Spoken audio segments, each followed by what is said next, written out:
In this video, I'm going to be comparing the Surf's Up movies from Sony Pictures Animation to the SpongeBob movies from Nickelodeon movies. I've seen the two Surf's Up movies as well as SpongeBob 2004, Sponge on the Run, and then Sponge Out of the Water. I haven't seen the movie Saving Bikini Bottom, which I'm pretty sure is on Netflix. When you look at the highest Rotten Tomatoes score for each franchise, the first Surf's Up movie has a 79%.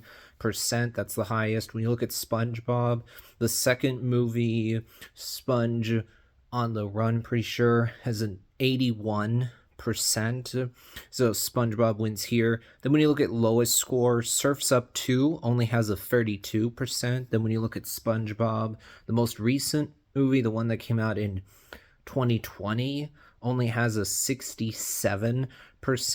So SpongeBob wins again. Then when you look at average scores, SpongeBob has an average of 72, while Surf's Up has an average of 55.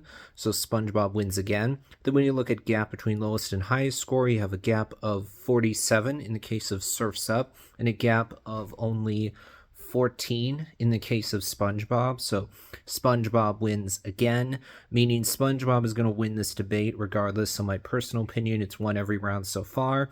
And in this case, I would agree. I think that I prefer the SpongeBob movies to the Surf's Up movies. Now, I really enjoy Surf's Up 1. I think that it looks really good. I like this idea that you have these animals, particularly penguins, that are talking. And you also have humans that are interviewing the animals. There's an island where you have a surf competition going on. We learn there's this one penguin called Big Z that has a legendary level status.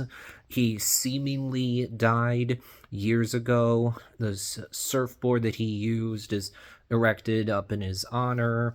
The main penguin is in Cody Maverick. He wants to join the competition, especially because he's always been in this one place of his family and he wants to be a part of this big exciting competition. He ends up doing that. He also learns that, oh, Big Z is actually alive. He's been alive this whole time. And he also meets this female penguin named Lana. I don't know if I got that right exactly, but she ends up helping him during the competition.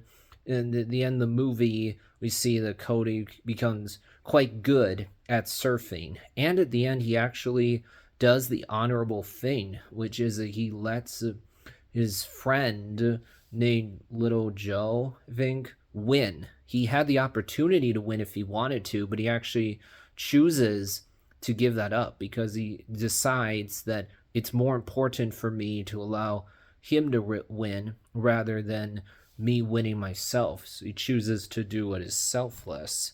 And then you get Surf's Up 2, which I overall still had a good time with, but I don't think it's as good as the first movie. I was like, wait a minute, oh, Big Z's not really in this one? Okay, that's disappointing.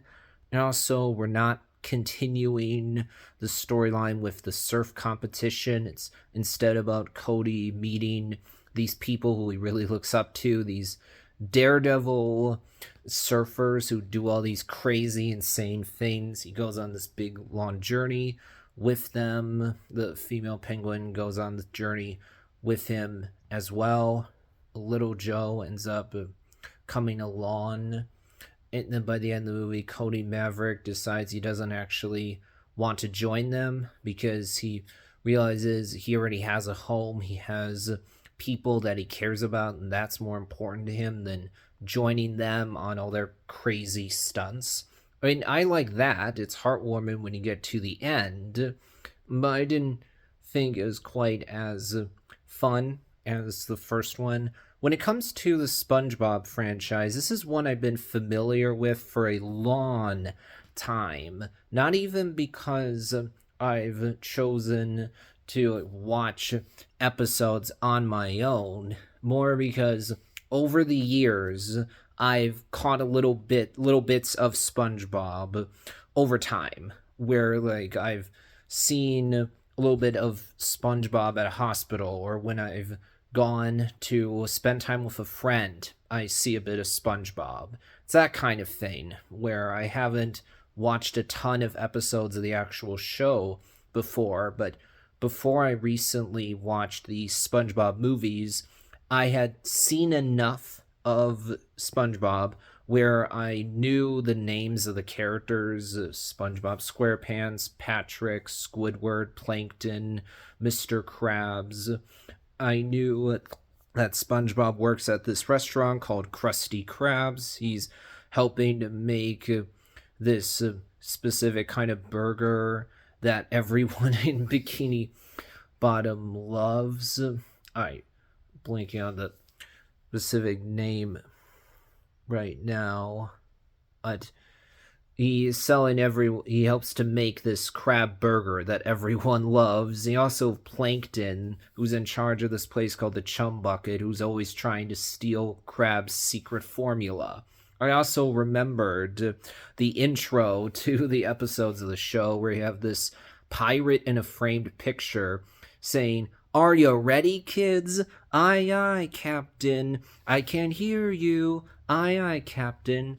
So, who lives in a pineapple under the sea? SpongeBob SquarePants. Absorbent and yellow and porous is he. SpongeBob SquarePants. Of nautical nonsense be something you wish. SpongeBob SquarePants. SpongeBob SquarePants. SpongeBob SquarePants. SpongeBob SquarePants." Before I watched the SpongeBob movies recently, I remembered the theme song, how the intro goes, but I wasn't, of course, anywhere near as familiar with this show as I was with others. But I really enjoyed the free SpongeBob movies I actually watched. I had a really good time with them. Thought they were a lot of fun, captured the right tone, vibe, energy, what you'd expect from this franchise, honestly. So I definitely would say that I prefer SpongeBob over Surf's Up. Part of that is nostalgia because I've known about SpongeBob for a long time, for years, whereas I wasn't really familiar with Surf's Up before I actually watched the movies. That'll be it for this video.